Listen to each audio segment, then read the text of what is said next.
Oke teman-teman, kembali lagi di channel saya Alfi Lataca. Kali ini saya berkesempatan untuk menjelaskan pengertian dari liberalisme, radikalisme, dan pluralisme. Baik, kita masuk ke pembahasan liberalisme. Jadi teman-teman, seperti yang teman-teman ketahui, liberalisme itu terbagi menjadi pengertiannya dari dua, yaitu yang pertama liberalisme dalam bahasa Latin. Liberalisme dalam bahasa Latin itu diambil dari kata liber, yang artinya bebas dan bukan budak, atau suatu keadaan di mana seseorang itu bebas dari kepemilikan orang lain, teman-teman. Kan secara KBBI, Kamus Besar Bahasa Indonesia, liberalisme itu adalah usaha manusia untuk menuju suatu kebebasan, teman-teman. Itu definisi pengertian bahasa dari liberalisme, teman-teman. Apa sih yang dimaksud dari liberalisme itu? Jadi liberalisme dalam arti itu pengertiannya adalah sebuah paham atau pikiran atau ideologi politik yang berprinsipnya adalah pentingnya suatu kebebasan hak dari individu, kelompok maupun orang lain yang untuk melakukan suatu kegiatan apapun. Jadi di sini bebas dalam bentuk tidak terikat atas satuan apapun, dalam pendapat maupun dalam pendapat, perilaku ataupun pandangan. Jadi kebebasan hak seseorang untuk melakukan sesuatu yang dalam tanda kutip bebas dari pendapat, perilaku ataupun pandangan, dan ini tidak dikekang, teman-teman. Liberalisme dalam pandangan agama.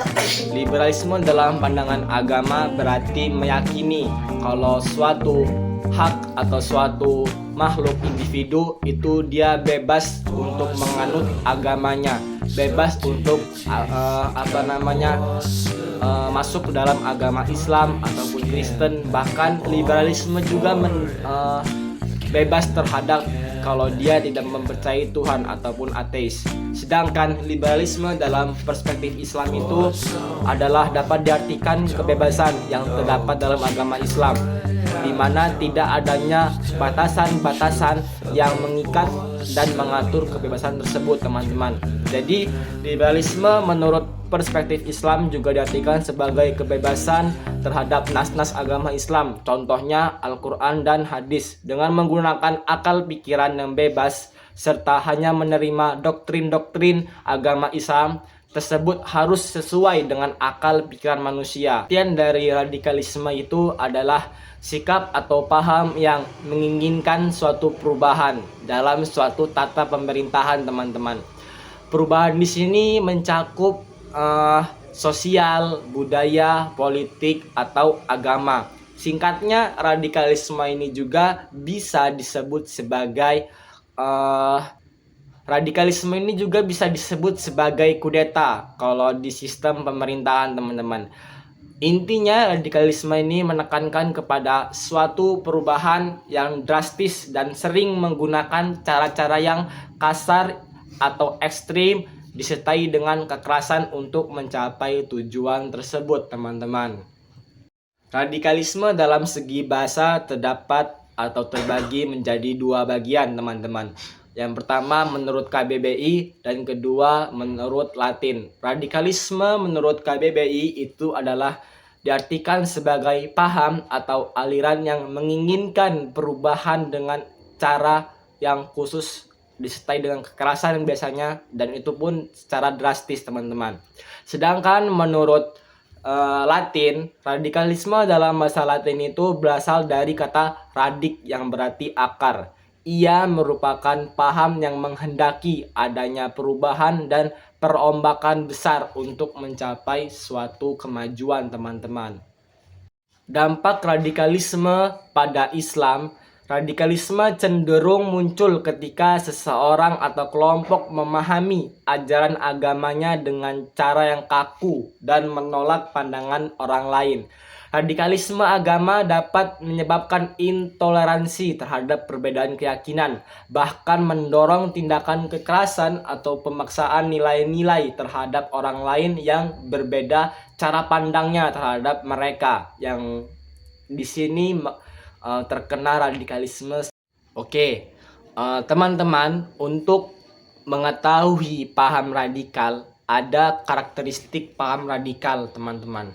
Nah, karakteristik paham radikal ini saya akan menyampaikan 3 poin, yaitu yang pertama, karakteristik dalam paham radikal itu biasanya sering mengklaim kebenaran tunggal dan menyesatkan kelompok lain yang tak sependapat, teman-teman. Lalu ada radikalisme. Radikalisme itu dia mempersulit agama Islam yang sejatinya toleran dengan menganggap ibadah sunnah seakan-akan itu wajib dan makruh seakan-akan haram, teman-teman. Lalu yang ketiga ada kelompok radikal kebanyakan berlebihan dalam beragama yang tidak pada tempatnya, teman-teman. Teman-teman, kita memasuki pembahasan yang terakhir, yaitu definisi dari pluralisme. Oke, pluralisme, kata pluralisme berasal dari bahasa Latin, yaitu dari kata pluralis yang berarti lebih dari satu, atau kita bisa disebut sebagai jamak. Akar kata ini mencerminkan konsep dasar pluralisme, yaitu pengakuan dan penghargaan terhadap keberagaman. Dalam konteks sosial budaya, pluralisme merujuk kepada adanya beragam pandangan, identitas, atau kepercayaan yang hidup berdampingan dalam suatu masyarakat, teman-teman. Islam dan pluralisme. Pluralisme dalam Islam mencakup pada penerimaan, penghormatan, dan toleransi terhadap keragaman keyakinan, budaya, serta pandangan hidup di tengah masyarakat yang majemuk. Islam mengakui perbedaan di antara manusia dan memandang keragaman sebagai bagian dari kehendak Tuhan, sebagaimana yang tertuang dalam Al-Quran Surat Al-Hujurat ayat 13, teman-teman. Baik teman-teman, itu tadi penjelasan mengenai definisi pluralisme, radikalisme, dan liberalisme. Semoga teman-teman paham maksud dari liberalisme, radikalisme, dan pluralisme, mana yang baik dan mana yang buruknya kita harus bisa membedakan. Oke teman-teman, jadi segini saja presentasi dari saya. Akhir kata, wassalamualaikum warahmatullahi wabarakatuh.